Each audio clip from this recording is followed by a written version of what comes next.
Well, a student hurt and bleeding got much needed medical attention almost instantly.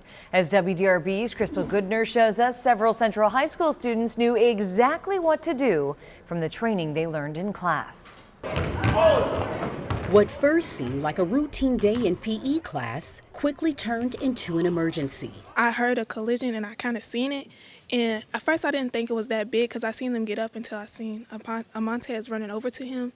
And then I looked down and I seen a bunch of blood. Two players colliding during a game of capture the flag. One of the players' teeth rammed into the other's forehead, severing an artery. And he had stood up and he was bleeding. It was holding his head and I just seen blood dripping and I just ran to him. Students first thought it was just a nosebleed, but the massive amount of blood triggered the training of pre-med student Ashton Tunstall. That's when my instinct really kicked in, along with some of the things I've been taught.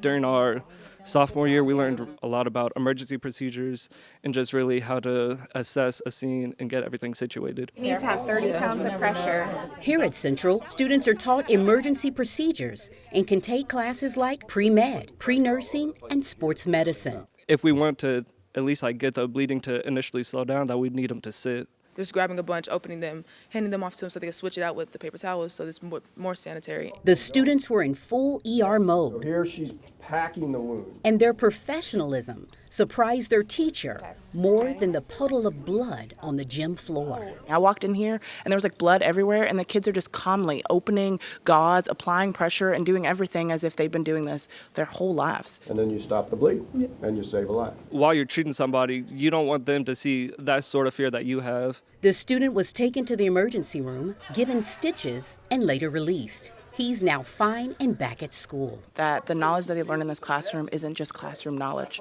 that they are capable, even today as high school students, of making a significant difference in any emergency situation that they come across. With photojournalist Chad Cantliner, Crystal Goodner, WDRB News.